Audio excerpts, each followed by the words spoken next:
Astrology जिस तरह आपको बताती है कि इस चार्ट में आपके अंदर क्या कमियां हैं, क्या अच्छाइयां हैं, उसी तरह एक डॉक्टर भी एक ह्यूमन बीइंग के अंदर बताता है कि उसके अंदर क्या प्रॉब्लम्स हैं, क्या प्रॉब्लम्स नहीं हैं।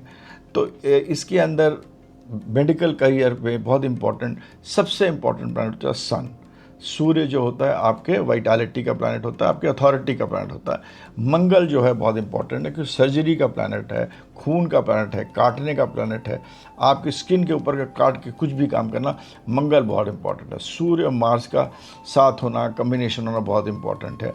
अच्छी डायग्नोसिस, उसके आगे बढ़िए आप, उसकी अच्छी डायग्नोसिस देखने के लिए बुध बहुत इंपॉर्टेंट प्लैनेट है क्योंकि बुध आपका रीजनिंग बताता है, ए बी सी ये चीज़ें हैं तो शायद इस आदमी की ये बीमारी हो, तो बुध आपको ये बताता है कि मरकुरी बहुत इंपॉर्टेंट है डायग्नोसिस के लिए।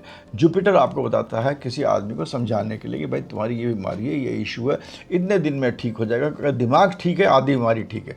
तो काउंसलिंग बताने के लिए, हीलिंग बताने के लिए, ऑल्टरनेटिव एनर्जी के लिए, ऑल्टरनेटिव मेथड ऑफ चीज़ें करने की गुरु बहुत इंपॉर्टेंट है। किस तरह आप किसी आदमी को केयर करते हैं, किस आदमी को किस तरह प्यार से रखते हैं, किस आदमी को किस तरह आप, एक डॉक्टर एक पेशेंट का जो संबंध होता है, एक बहुत ही रिलेशनशिप इंपॉर्टेंट संबंध होता है, वो चंद्रमा बताता है। शुक्र आपको बताता है कि आपके जो रिप्रोडक्शन के ऑर्गन्स हैं जिससे आप बच्चे पैदा करते हैं या हार्मोन्स पैदा करते हैं उसके बारे में, और बाकी जो आपके थीम्स हैं आपके बॉडी के अंदर जो फ्लो है वो बताता है, उसके बारे में बहुत कुछ बताता है। और ये चीज़ें आपको शुक्र बताती है। शुक्र जो चीज़ है, स्पर्म्स, एग्स और आपके जो वो हार्मोन्स हैं उसके बारे में बताता है। सैटर्न आपके हड्डियों के बारे में बताता है, आपके अंदर कितनी शक्ति है और कितना देर तक आप किसी की ट्रीटमेंट कर सकते हैं।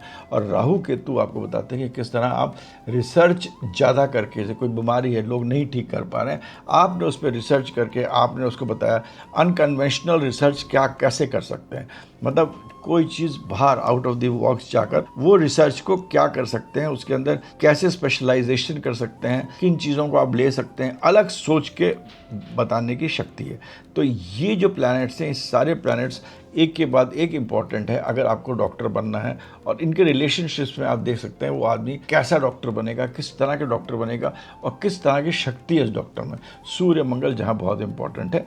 अगर आपको देखना है कौन से घर डॉक्टर बनाते हैं, सबसे पहले छठा घर बहुत इंपॉर्टेंट है क्योंकि वो हमारी बीमारी का घर है। जो आदमी बीमारी को ठीक करता है वो इंपॉर्टेंट है। और छठा घर सर्विस का घर, ये मत भूलिए, छठा घर जो है वो सर्विस का घर है। अगर आपको सर्विस करना है, किसी की सेवा करना है तो छठा घर होना बहुत इंपॉर्टेंट है, तभी आपके अंदर सेवा भाव होता है। आठवां घर डॉक्टर के लिए बहुत इंपॉर्टेंट है क्योंकि वो अंदर जो चीज़ें हैं, जो सर्जरी है, जो काटना है और जो अंदर की जो क्रियाएं हैं वो आठवां घर बताता है। पांचवां घर आपका बुद्धि का घर है और आपके पूर्व पुण्य का घर है।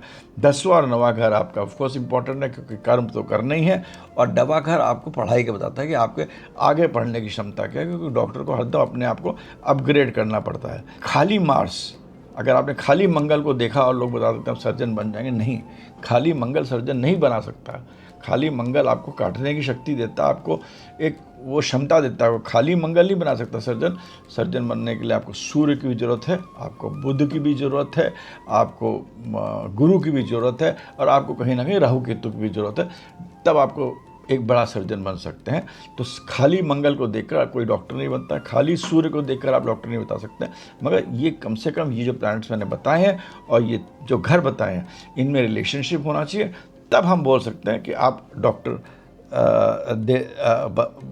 बता सकते हैं। एंड ये जो पैटर्न है इसको आप अपने हॉरोस्कोप में पढ़ने की कोशिश करिए कि आपके ये प्लैनेट्स जो हैं, दैट इज सूर्य, मंगल, बुध, गुरु, शुक्र, शनि, चंद्रमा का रिलेशनशिप छठे, आठवें, ये मेन इंपॉर्टेंट है। 5वां, 10वां, 9वां, 11वां, इन प्लैनेट्स के साथ रिलेशनशिप बन रहा है कि नहीं। अगर ये रिलेशनशिप बनता है तो हाँ आप डॉक्टर बन सकते हैं। किस लेवल के डॉक्टर बन सकते हैं, किस उत्तीर्णता के डॉक्टर बन सकते हैं, क्या आपके अंदर बुद्धि है क्या नहीं है, वो आपको फिर उसके बाद बता सकते हैं, उसके बाद डिस्टिंक्शन कर सकते हैं। ऐसा कुछ नहीं होता है कि हमने एकदम से कुछ देखा और हमने बता दिया मंगल बहुत स्ट्रांग है आप डॉक्टर बनिएगा, सूर्य बहुत स्ट्रांग है तो आप डॉक्टर बनिएगा, नहीं, ऐसा नहीं होता। इस पत्री को आपको कम से कम ये प्लैनेट्स जो मैंने बताए हैं और ये हाउसेस इनके बीच के रिलेशनशिप, इनके बीच के अंदर परिप्रेक्ष्य देखकर फिर बाकी चीज़ें मैं अगेन रिपीट करता हूँ कि स्ट्रेंथ कितनी है, बाकी वर्ग कितने हैं, स्ट्रेंथ क्या है, दशा आ रही है कि नहीं, एक्टिवेशन हो रहा है कि नहीं, उनका वो सब चीज़ें आपको भी देखना चाहिए। तब आप समय को भी बता सकते हैं कि ये फलित कब होगा, ये समय कब आएगा इस चीज़ का, तब आप उसके बाद बता सकते हैं। अगर आपका कुछ चीज़ डॉक्टर बनने का समय आपको 60 साल की उम्र में आ रहा है, 65 साल की उम्र में, तो निश्चय बात है कि अगर वो आप डॉक्टर नहीं बनिएगा, शायद आप बीमार होइएगा और आपको कोई डॉक्टर आपको ठीक कर देगा या आपको अपने आप ठीक हो जाएगा कुछ लेकर, तो वो एक अलग चीज़ है। आपको समय देखना बहुत ज़रूरी है। एस्ट्रोलॉजी चार्ट से आपको बस लगता है, ऐसा लग सकता है कि आदमी डॉक्टर बनेगा, मगर वो डॉक्टर बनेगा उसका आपको रिलेशनशिप और किस समय बनेगा वो देखने के लिए you should consult a good astrologer, and that वो बहुत इंपॉर्टेंट गाइडेंस का टूल बन जाता है। बहुत बहुत धन्यवाद।